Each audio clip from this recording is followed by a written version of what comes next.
Winter. Time for ice fishing, snowmobiles, and maybe a little pond hockey. Winter's full of fun and games. Until a pipe freezes and bursts.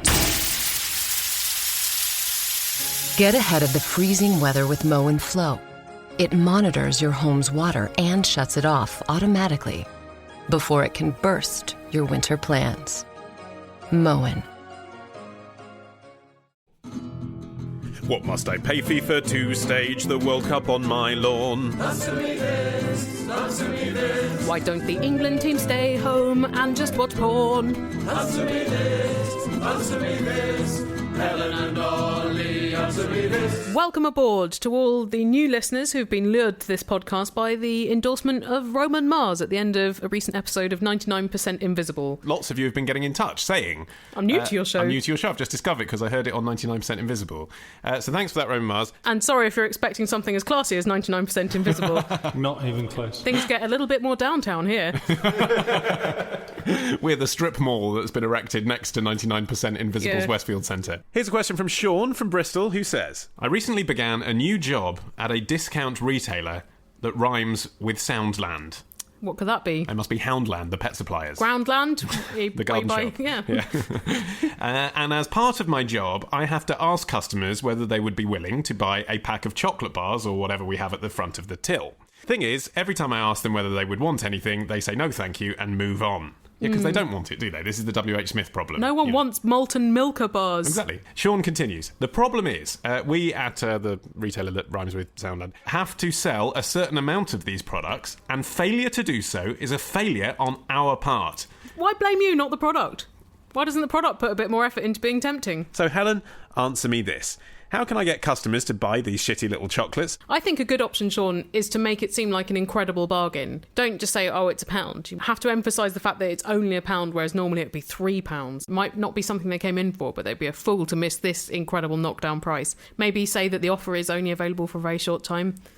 Well, the other thing that I was thinking that works on me, I was thinking about this when I'm in market stalls, is offer a free taster. Spend £1 of your own money, chop it into bits, put it on a little silver tray. Yeah. They're going to taste, they think, delicious chocolate. And you say, yeah, and then you use what you would say, yeah, and it's only £1 right now. Or ask your co-workers what their technique is. How does one make someone buy something that they haven't come in to buy and they don't want? Well, tipping it, I think, is a bit like this.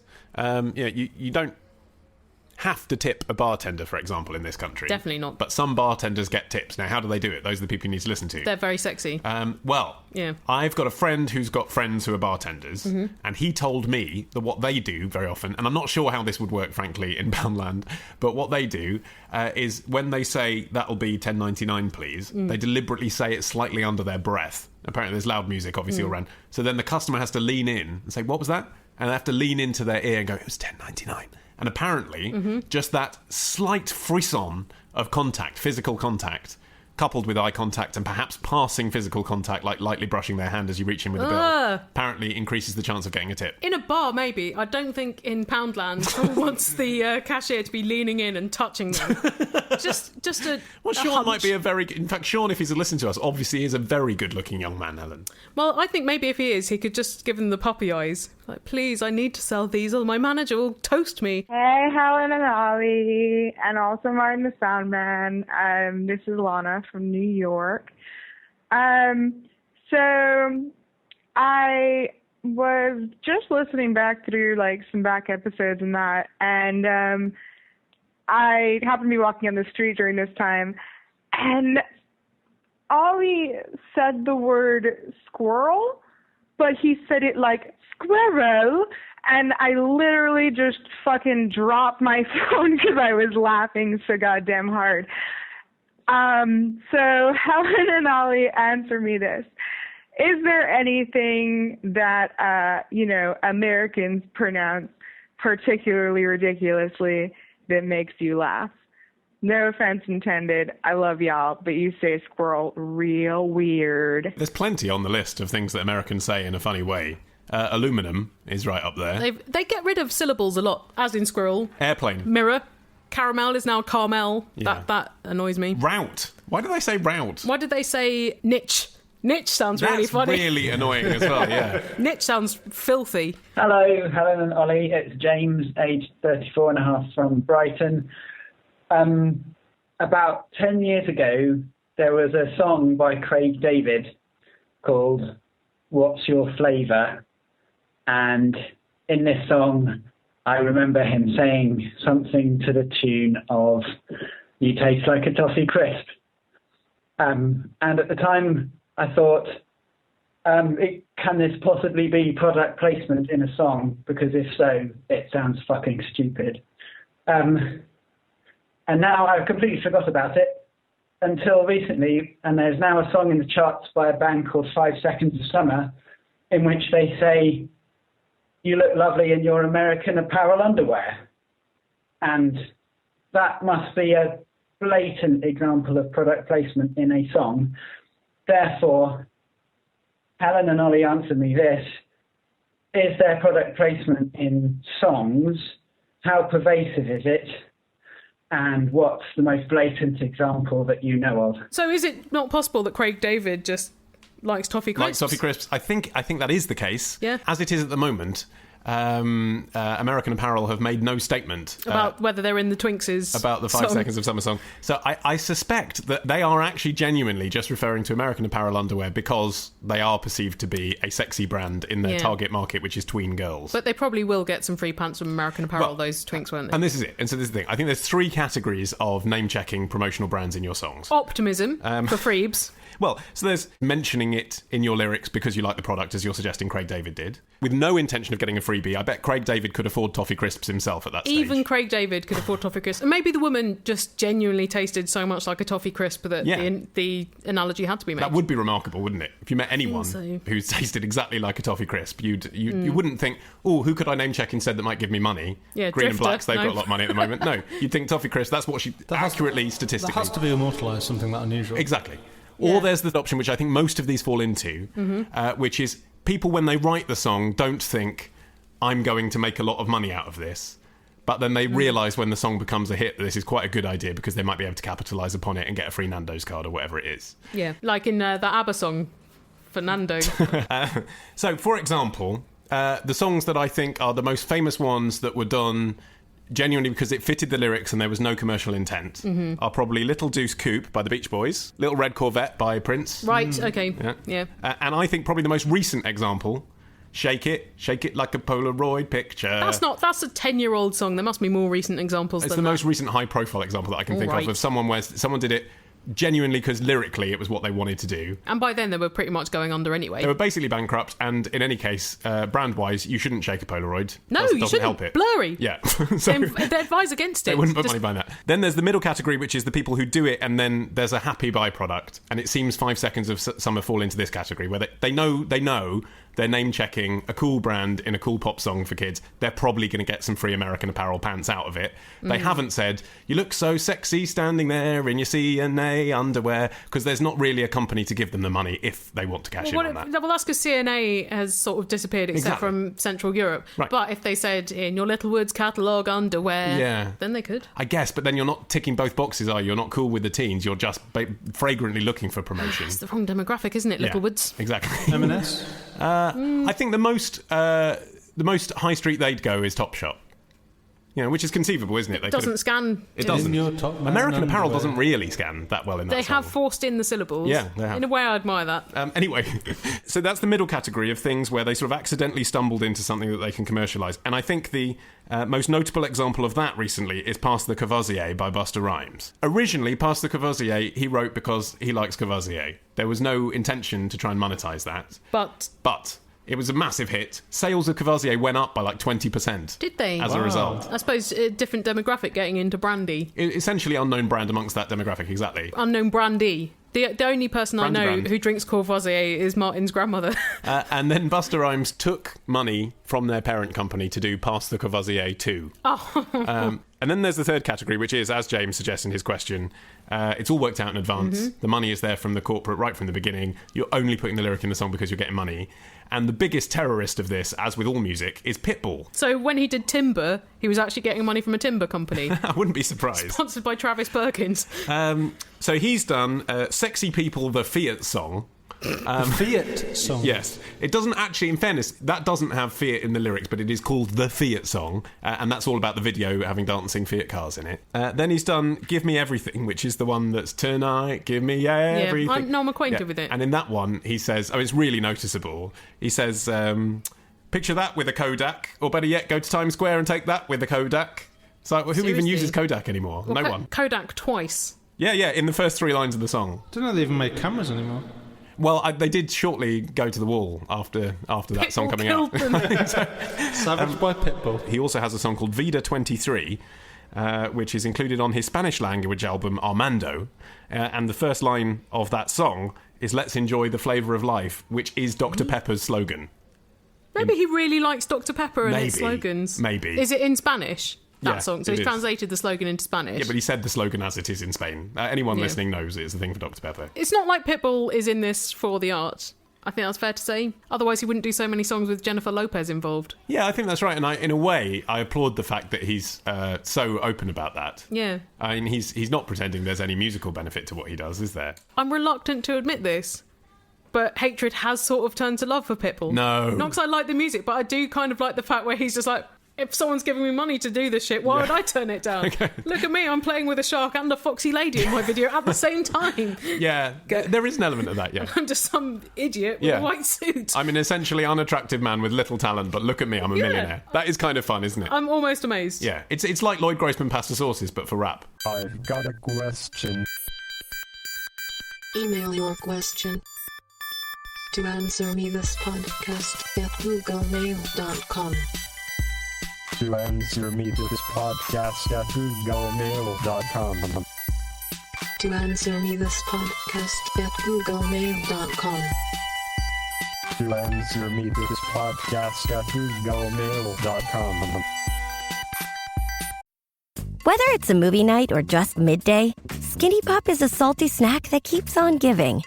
Made with just 3 simple ingredients for an irresistibly delicious taste and a large serving size that lasts. Deliciously popped, perfectly salted. Skinny Pop, popular for a reason. Shop Skinny Pop now.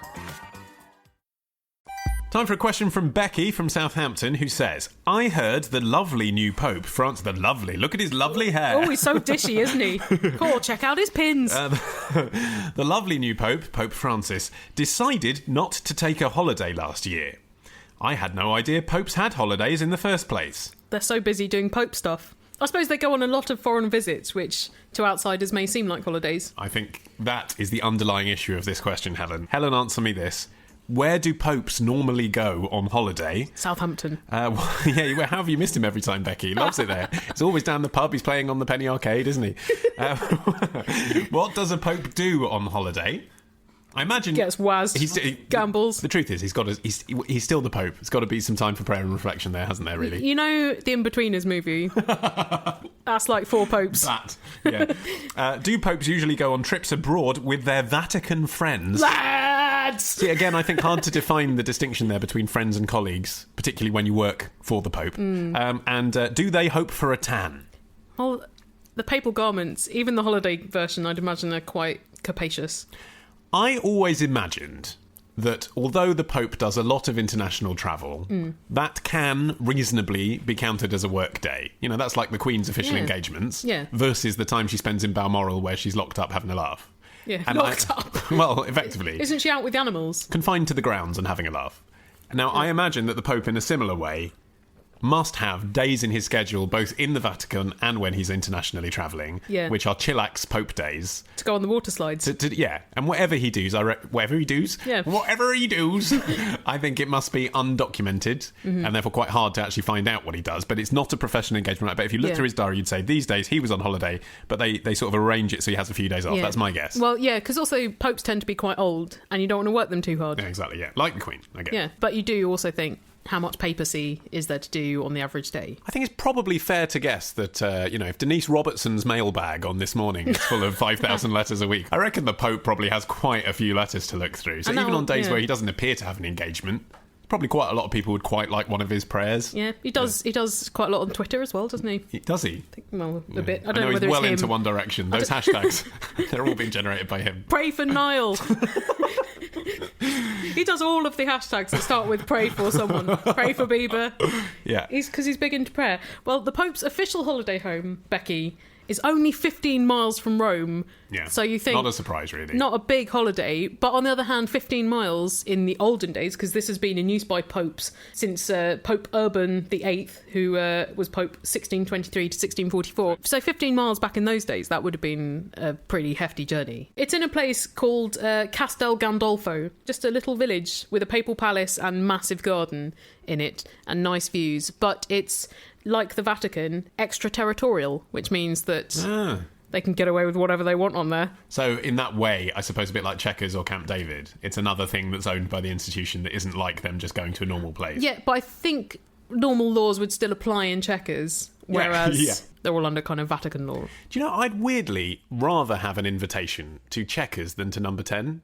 Yes. Because there's They're letting something their hair special. down. Yeah. Something special about being invited into a Prime Minister's holiday home. Whereas Number 10, it's just like, it's a bit like Buckingham Palace or the Houses of Parliament. It's just another official building. There are a lot of boardroom type rooms in those places, aren't there? Yeah, whereas Chequers is actually a home, and it's a home where, like, Churchill planned the war. That's quite cool, isn't it? You want to see the real life. Yeah. Would you want a holiday home? Because to I thought me... you said, would you want to go on holiday with the Pope? Yes. Obviously, just once. Would you? To Centre Parks, maybe. For like 4 days. I mean, don't get me wrong. If the Pope was getting like a guided tour around LBC, I'd like to be there so I saw him. But I wouldn't like particularly to meet the Pope. That's not one of my ambitions. No, but Nor the Dalai Lama, actually. I just you offered me it. They're paying, right? Right, yeah. I guess. So I said yes. Yeah. It's not that I have an ambition to go on holiday with the Pope more than other people. I know what you mean, yeah. Because sometimes holidays with friends can be difficult. I have a real problem though with famous people I don't know very much about, and I feel massively awkward because I suppose Swat up before you go on holiday with the Pope. I could swat up, but there's just so much stuff. Like I don't know anything about Catholicism or this. Chat about person's Argentina. Life. Bet that'd be quite. I don't know anything about Argentina either. Oh, they've got lovely beef there. He'd just tell you all about it, wouldn't he? Yeah, exactly. Yeah, you could use that's it as a learning He experience. doesn't know anything about producing sound for podcasts, I bet. Yeah, he doesn't know what it was like to grow up in Telford. It's probably not that interested in either of those things. You can tell him all about your career at Tiggy Stainless Fasteners. It would be quite good to meet the Pope, and the first question to be, "What's the best steak you've had?" Yeah. And be like, well, it was at the Garfunkels on Leicester Square. Oh, just like at home. I knew that God existed that day. Where does Barack Obama go on holiday? Well, they all have Camp David, but then they get to have their own holiday homes on top. Barack Obama does August in Martha's Vineyard. Of course. At a farm that has a compound of 30 acres with a guest house, boathouse, house barn and pasture land, golf green and pool. Do you think he does a lot with the pastures himself? He doesn't strike me as a pasture kind of guy. No. I could imagine him walking around and reflecting, though. I can't even really imagine him playing golf. Oh, I can totally imagine him playing golf. I think, in a way, you can decide whether or not someone's going to make it to be president of the USA by whether you can imagine them playing golf. See, I think it bodes well for Hillary, because I can imagine her playing golf. Definitely. Yeah. But it's not so much sort of where presidents go as how long they spend there that's interesting. If you look at how many days they choose to spend out of office, take Reagan as a recent example, 436 days away from the White House during his 2 terms as president. Away from the White House? Away from the White House. But that includes on business? No. No? No. So it doesn't include conferences and international visits. 8 years. So 8 years, 400 days. That's 50 days. Yeah, that's a lot. For America as well, they get 2 weeks holiday. Right, well, Reagan took the least. What? So then Clinton took 689 vacation days in 8 years. I bet he bloody did. That's 2 years of vacation nearly in 8 years of job. I know. George W. Bush, though, 490 days in Crawford, which is one of his family ranches, 487 days at Camp David, 43 days at his father's house. Cheeky. Although considering the damage he did on the other days, probably for the best. But then isn't it weird that they don't... As president of the USA, you can take off as many days as you want because you're not needed in Parliament every day like our Prime Minister. But I'd imagine it is a terribly stressful job and you do need some time to but so's Prime Minister. To put this in context, like people make a fuss about the Camerons going away. Camerons went away 4 times last year and there's been a lot of stories, so out of touch with the common man, 4th holiday in a year. So he's the fucking Prime Minister. Give him a break. Like he's in total taken less than a month away. And it was 2 European holidays, which were quite inexpensive. Like, both times, I think the room per night was under €200. He goes to places like Tuscany, doesn't he? Yeah, so he went... cheap flight. And they keep... but that's embarrassing. They keep flight... They when they went to Lanzarote this year, they flew Ryanair. And it's like, come on. Yeah, but he's the Prime Minister. It's sometimes Ryanair is the only direct option. He's doing it for the press, and it's kind of embarrassing. They've got 3 kids, though. Maybe they don't want the kids to grow up in an abnormal environment. But then they're going on holiday with a security detail. It's like when everyone had to go about Bob Crow going away when the tube strike was happening. And there were shots of him, in the ocean, sunning himself. Yeah, but he probably booked his holiday before the tube strikes were decided. Well, he's dead now. Are you happy that he didn't? That he had his holiday? Let him have his holiday. He might, if he was going to die anyway, might as well have stayed. Let him have his holiday. I always think that. I think it's really unfair. They'll work better when they get back. I think, well, but isn't that true? And I think the electorate respond to that. I think the electorate know. Everyone aspires to take a month's worth of holiday a year. Most people don't, but they would like to. They'd like to think, if I was Prime Minister, I'd take 4 weeks off a year. I like it when they compare the party leaders on their holidays and they're like, look at Cameron's sunburn and big baggy trunks. Look how much better Ed Miliband is dressed on holiday with his sandals. That's set a really bad precedent, doesn't it? Like, if we're saying that we want people to work reasonable hours and have breaks and stuff like Exactly. that. If we then look to our leaders and go, well, you're not allowed to. Yeah. And you get some great stories, like Cameron being stung by jellyfish this year. Did he? Yeah. That could happen in North Wales. It could. But you probably wouldn't go swimming in North Wales, would you? Lanzarote more likely. If he's trying to prove what a man of the people he is, particularly to the Welsh, they'd be like, go on in then. We'll all go in after you, Dave. Yeah. Well, since we're talking about holidays, this seems an apt moment to remind you listeners that you can buy an album which is 1 hour of us talking all about holidays and international destinations. It's called Answer Me This Holiday. Yep. And you can buy it. All new material in the Answer Me This style that you apparently enjoy because you're listening to this podcast. And you can... Can we say all new? It was all new in 2013. It's all new for the album, is what I mean. That's right. It's not highlights of shows you've already heard. The only place you can get that. Yeah. If you haven't bought it, you won't have heard it before. Correct. Thank you. Yes, that's the best description. Unless you pirated it, but then you should feel guilty because it's only £2.49, which is very little outlay, but you'd be bankrolling the show if you buy it. It's the Ryanair of podcast albums. No, we didn't charge you extras for listening to it in your own home in a comfortable seat. And you can buy that at answermethisstore.com. And if you're there, you might want to buy some of our antiquated episodes as well. Episode 1 to 170. And as a little sample, here's a snippet of episode 122. Hello, it's Tim from Watford. Helen, only answer me this. Why are STDs known as the clap? I read a hilarious, but I'm sure wrong, explanation of this, which was that in the Civil War, when venereal disease was quite common amongst the soldiers, the treatment for it was to put your penis on the table, slam the butt of a rifle on it, and your gonorrhea blisters would make a popping sound. Oh, you're right. That is hilarious, Helen. Heartwarming. What a hoot. Well, I don't have a penis, so I can laugh. No, you fucking don't. Otherwise, you would not have even given me that image. I'm barely able to talk now. Well, that's a pleasant surprise. I'm going to mention that more often. Done everyone a favour.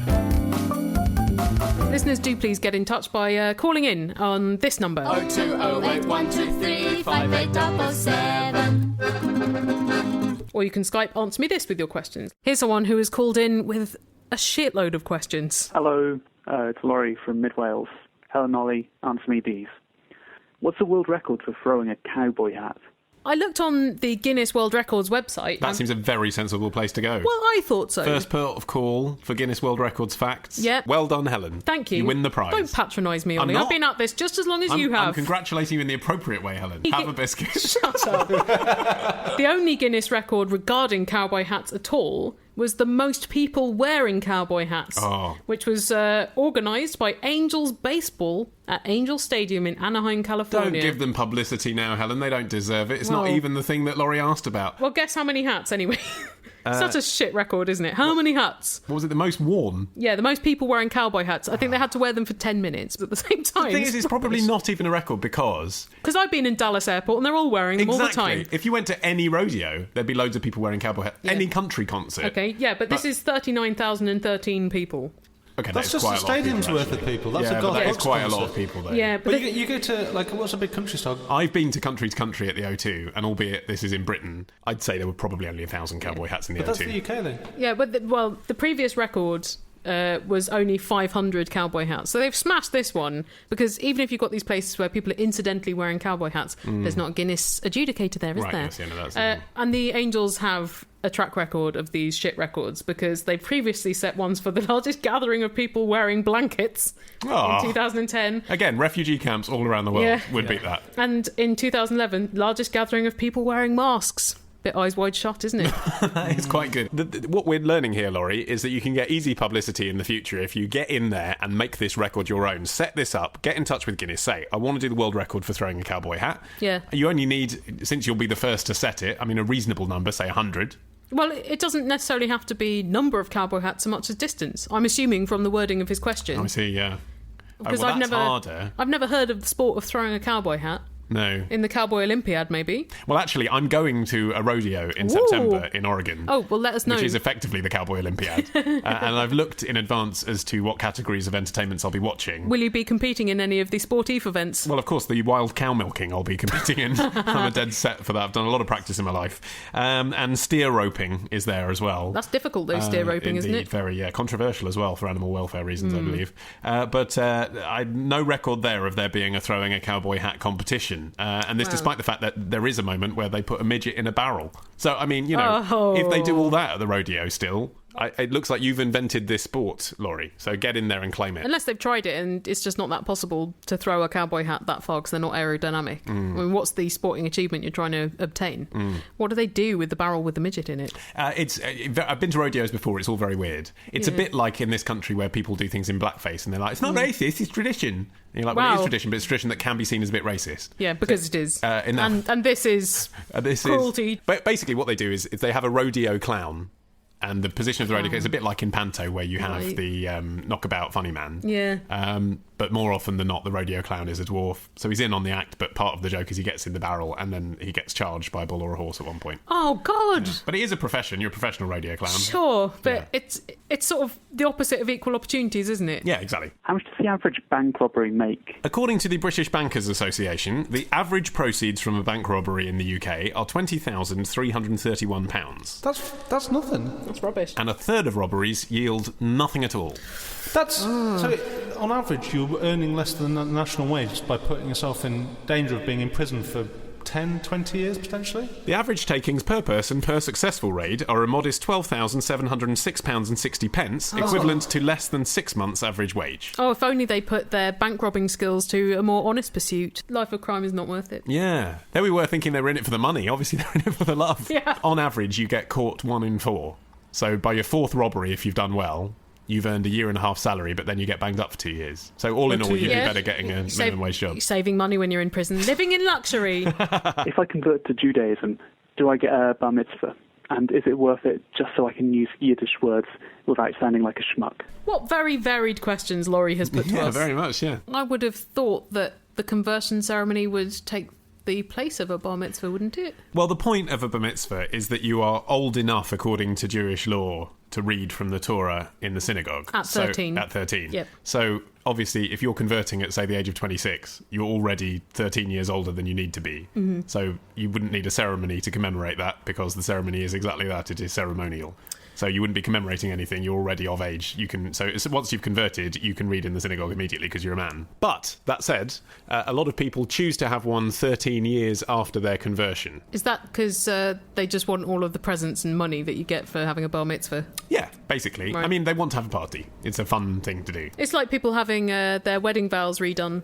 It's not necessary, is it? Because your marriage is still legally valid. You just want a bit of attention and a party, don't you? But also, Laurie, if you want to convert to Orthodox Judaism, which is the gold standard... Can you convert to that, though? Yes. I would have thought that most Orthodox Jews wouldn't count a convert as ever being a proper Jew. No, they do, but they make it very, very difficult for you to convert for the very reason that Orthodox Judaism doesn't seek to attract converts. My mum had to go to Israel, have some ridiculously protracted ceremony involving ceremonial baths. I don't think she learnt any Hebrew or anything, though. Well, I think just money was exchanged with the correct people and pieces of paper were signed. Well, I'm sure there's shortcuts, but under Orthodox Judaism, yes, you have to have, I think it's called a mikveh, which is where they dunk you in water. She didn't like it. You have to learn Hebrew. You have to take a test.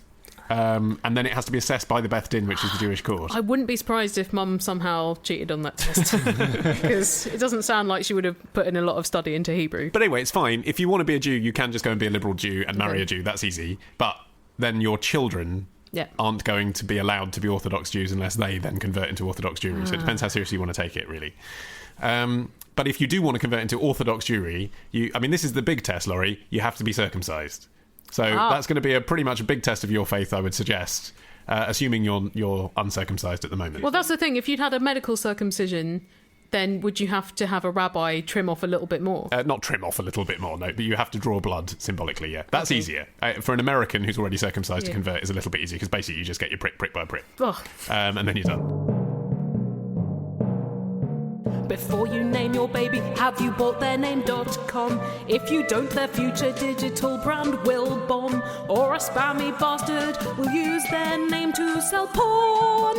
Or some cheap off-brand Viagra. Every Squarespace account comes with a free URL, so until your child is old enough to rebel, you can run a website for them that will become their personal hell. So it'll be worth every penny. LOL. We must extend a lot of gratitude for Squarespace for bankrolling this episode of Answer Me This. They are such wonders for the independent podcaster. They really are, yeah. If we took the word gratitude and extended it to the extent by which we would like to extend it. Stretch from here to Saturn. Gratitudinous, something like that. Gratitudinosity. But you should also be gratitudinos towards Squarespace, because if you want to use their service and get 10% off for a whole year, then just use the code ANSWER. And be on your way to having a lovely... well-designed website. Yeah. It's Ben and Malk from Dagenham. Helen and Ollie, answer me this. Why is the $sign an S with two lines for it? Surely, if anything, it should be a D as some sort of line. In fact, why do all currency symbols have lines for it? This is confusing me. I'm in a pub, in case you can't guess. If this is a question in a pub quiz, they're going to wait far too long for the answer before they can reply. And also, I strongly disagree with people using modern technology to cheat on pub quizzes. Yeah, me too. It's bad, isn't it? Absolutely wrong. 4G in a pub quiz is the equivalent of walking into your GCSEs with all the answers written up your arm. And yet, harder to catch. Because people are on their phones all the time anyway. Yeah. They could be taking a photo. Yeah. It's still wrong. Do you know the really terrible thing? Shazam.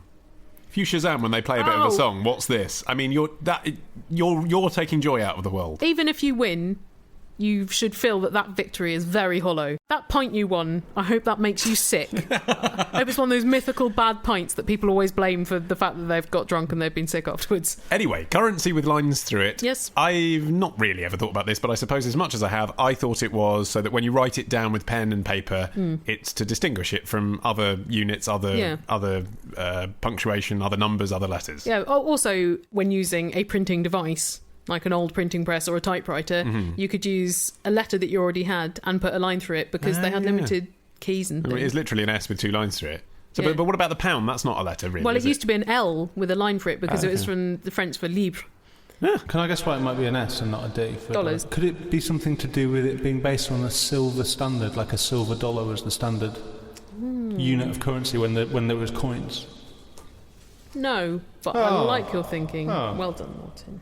I always thought it was because they wrote US superimposed over each other like a monogram, and so the U was two lines, and then that turned into one for ease of clarity. Is that wrong, Helen? Because now you mention it, you've mentioned that to me before as if it was fact. That is what I'd been led to believe. You told me it was fact. Well, I'd forgotten all about it, but I remember I was asking you one day, sort of haphazardly, and you were like, "Oh, everyone knows it because it's a U with an S through it." Yeah, well, everyone knows this false fact that I knew. But apparently, it's actually because it evolved out of Spanish, the abbreviation for pesos, which was a big P with a little S, like a superscript S, and then the S started getting written over the P, and then that evolved into the S with a line through it, which is a lot clearer to see. So it's actually not that far off your original idea, but just different words that they were writing over. They went for the Spanish currency rather than pounds as a bit of a fuck you to the invading They just fought a war over it. I think that's fair enough. Yeah. Do you find it weird when people are writing business emails and they'll say, "I'll pay you whatever it is, $25, and then they'll put USD afterwards? Well, because it could be Canadian, could be Australian, but it's obviously not. I mean, you can usually guess by context, can't you? Or it's even worse when people put, "I'll pay you 25 with the pound symbol," and then they put GBP. I mean, like, it's not gonna be Eastern Caribbean pounds, is it? If it was, that's when you'd stipulate. Okay, but the Thai baht has the same symbol as Bitcoin. Oh, that is interesting. Values of those are very different. Very different, yes. Yen and yuan, they both have the Y with a little dash through it. Gets complicated, Ollie. On the subject of money, here's this question from Scott, who says, Ollie, answer me this. What do WeBuyAnyCar.com do with the cars they buy? I quite like the idea they might just all belong to one tycoon who stores them up. Yeah, just because he can. Just because he loves to buy cars. Just any car. You know, it's like rich people who buy loads and loads of handbags or trainers that they never use. Yeah. They just want all the cars. Mad Russian oligarch, somehow was infiltrating the market with catchy radio jingles. getting anyone to flog over their old bangers. Yeah. It's sadly not as exciting as that. Are they building an even bigger version of Carhenge? They're recreating the whole of Vegas, but with old cars. It is unsurprisingly far more pedestrian than that, if you'll pardon the pun, when it comes to motoring. Well, not. The answer is they put them up for auction. So essentially what they do is when you type in your registration number, they give you a price which is under that the minimum average expected price at an auction would be for that car. So they're taking a gamble that they can make more than that for you by putting it in auction. They're giving you less, and then they take the profit. Okay. Which, leads a lot of people online to say, oh, you shouldn't deal with these guys, they're cowboys. If you went to an auction yourself and dropped your car off, you could definitely make more money than this because that's their whole business model. And it's like, yeah, but a lot of people don't want to do that. That's the whole point, isn't hassle. it? And also they're daunted by it. They don't know how to do it. But then they don't necessarily know how much they're getting ripped off by. If it was like a smallish percentage, you'd think, okay, fine, that service fee, like the 7% at Coinstar. Yeah. That's the fee you're paying for not logging it to the bank in town. But if you're getting like 70% less than otherwise you would have got, then that is a bit dodgy. I think it's somewhere in between the two, in honesty. It's not quite up to Wonga levels of rip-off, but I mean, it is. They're making a substantial profit. But again, it's your fault if you're that naive. Well, it's like those adverts for the We Buy Any Gold or whatever it is, where you like put your gold things in an envelope and we'll send back the envelope full of cash. Yes, yeah. But you don't know what your gold would have been valued at a different place. Exactly, yeah. There's one for watches now as well. Like designer watches, if you've got a Rolex, put it in an envelope and send it off. It's weird, isn't it? But people obviously just, especially when someone's just died, I guess. You got all this stuff that you've inherited. It's just quick. It's the quickest. People just want a solution, don't they? They don't want to be thinking about it for months. I guess that's how they're cashing in a lot of these instances. If you knew roughly that your car was worth 10 grand, you wouldn't. I reckon you wouldn't put it on WeBuyAnyCar.com. Maybe you would. Maybe people are stupid enough that they do that. They'll put like a vintage Rolls Royce on there. Stupid or lazy. Yeah. I mean, I would be just too lazy really to research all the options. It took me 2 years to buy a new bin when our kitchen bin was broken, just because I didn't want to have to look at bins online and decide which was the best bin for us to have. No, and that's a big decision as well. Well, because you don't want to have to look at bins again, so you want one that's not going to break. But also, I mean, that's a functional item. But we still haven't got a lampshade for the ceiling light that hangs down by our front door. Yeah. We've lived in the house now for nearly a year. Inside or outside? Inside. So it's the first thing you see when you come to your house is a naked light bulb. Right. It's incredibly unattractive. But what it is all the other lampshades we bought for all the other rooms, we've seen them in a place and we've thought, oh, that would be perfect for that room. And that's really nice when you get one that you think is really nice and you've chosen. But on the other hand, I always just think, why don't I just go to bloody Homebase, spend £10, buy a temporary one because that's nice enough. You won't replace it. And that's the answer. I won't replace it. So, what do? Do you look at the naked light bulb for 3 years until inspiration strikes? Apparently so. I want something like, we'll sell anylampshade.com. Just give me one. We'll sell the best lampshade.com. Yes, That's exactly. what you want. That is what I want. I want the lazy option. You don't want to have to go through the searching period. You just want the perfection to be attained automatically. Yeah. I'm an Answer Me This fan. I listen with my nan. She is not so keen. She finds it too obscene. I follow them on Twitter, though Ashton Kutcher's fitter. I want to take things further, just one step short of murder. I want to look like Ollie Man. I want to smell like Ollie Man. I want to be like Ollie Man. I want to chase like Ollie Man. I want to look like Ollie Man. I want to talk like Ollie Man.